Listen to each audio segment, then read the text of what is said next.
আসতে পারে, গর্ভপাত কাকে বলে, কত প্রকার, কি কি, গর্ভপাত কেন হচ্ছে, এ সকল প্রশ্ন অনুযায়ী উত্তর লিখতে হবে। প্রশ্ন কত মার্কস আছে সেই অনুযায়ী আমাদেরকে উত্তরগুলো লিখতে হবে। প্রশ্নকে আমাদেরকে বেশি ফোকাস করতে হবে। তো এখানে আমরা দেখি যে গর্ভপাত কাকে বলে। যদি প্রশ্ন আসে গর্ভপাত কাকে বলে এবং এর কারণ সমূহ, তাহলে আমরা কিভাবে লিখব? যে সংজ্ঞা, গর্ভপাতের সংজ্ঞা: গর্ভকালের প্রথম 28 সপ্তাহের পূর্বে জরায়ু হতে গর্ভস্থ শিশু এবং গর্ভফুল বের হওয়াকে গর্ভপাত বলে। এটা হলো গর্ভপাতের সংজ্ঞা। এরপরে কারণসমূহ: গর্ভপাতের কারণসমূহ নিম্নে আলোচনা করা হলো বা নিম্নে উল্লেখ করা হলো। এইটুকু হেডলাইন দিয়ে এরপরে আমরা গর্ভপাতের কারণসমূহ গুলো উল্লেখ করব। যেমন প্রথম কারণ হচ্ছে অজানা কারণ। অজানা কারণে গর্ভপাত হয়ে থাকছে। এরপরে ক্রোমোজোমের অস্বাভাবিকতা। ক্রোমোজোমের অস্বাভাবিকতার কারণেও কিন্তু গর্ভপাত হয়ে থাকে। ভ্রূণে বা জন্মগত ত্রুটি। মায়ের অসুস্থতা। মায়ের বিভিন্ন অসুস্থতার কারণে, বিভিন্ন ডিজিজের কারণে গর্ভপাত হয়ে থাকে। যেমন সিফিলিস, রুবেলা, ম্যালেরিয়া, জ্বর, শ্বসনতন্ত্রের অসুখ বা মারাত্মক রক্ত স্বল্পতা। মারাত্মক রক্ত স্বল্পতা থাকলেও কিন্তু গর্ভপাত হয়ে থাকে। এরপরে পেটে সরাসরি আঘাত। গর্ভবতী মায়ের পেটে যদি সরাসরি সজোরে আঘাত লাগে সেক্ষেত্রেও কিন্তু গর্ভপাত হয়। হরমোনের স্বল্পতা বা হরমোনের অস্বাভাবিকতা। জরায়ুর জন্মগত ত্রুটি।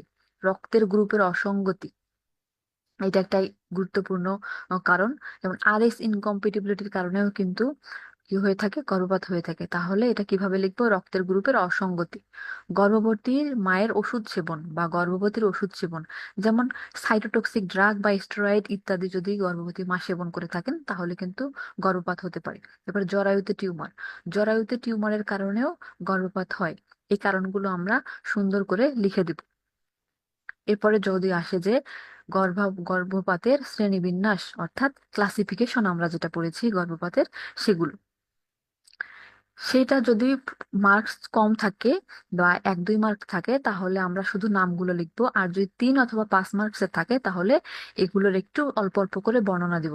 যেমন প্রথমত হচ্ছে প্রথমত গর্ভপাত দুই ধরনের, একটা হচ্ছে স্বতঃস্ফূর্ত গর্ভপাত, একটা প্ররোচিত গর্ভপাত। স্বতঃস্ফূর্ত গর্ভপাত কি? সেগুলো হচ্ছে হয়ে যাচ্ছে এমনি এমনি বিভিন্ন কারণে, বা এটা কেউ করাচ্ছে না, বা এটা ইন্টেনশনালি নয়। এর মধ্যে রয়েছে থ্রেটেন অ্যাবর্শন বা হুমকিমূলক। হুমকিমূলক গর্ভপাত। হুমকিমূলক গর্ভপাত কি? 28 সপ্তাহের আগে গর্ভবতী মায়ের দেখা যাচ্ছে হঠাৎ করেই ব্লিডিং শুরু হচ্ছে এবং পেটে ক্র্যাম্প, পেটে ব্যথা শুরু হচ্ছে, কিন্তু এমব্রায়ো ওই সময় পর্যন্ত অ্যালাইভ থাকতেছে।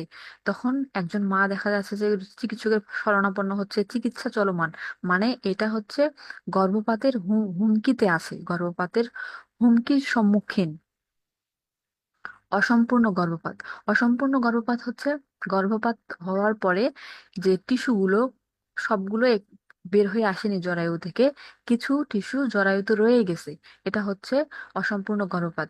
এরপর এবং সম্পূর্ণ গর্ভপাত। সম্পূর্ণ গর্ভপাত কি? গর্ভপাত হয়ে গেছে একদম ফুললি, এমব্রায়ো থেকে সকল টিস্যু সহ সবকিছু, ফুল এমব্রায়ো সকল টিস্যু সহ সবকিছু জরায়ু থেকে বের হয়ে গেছে, এটা হচ্ছে কমপ্লিট অ্যাবর্শন।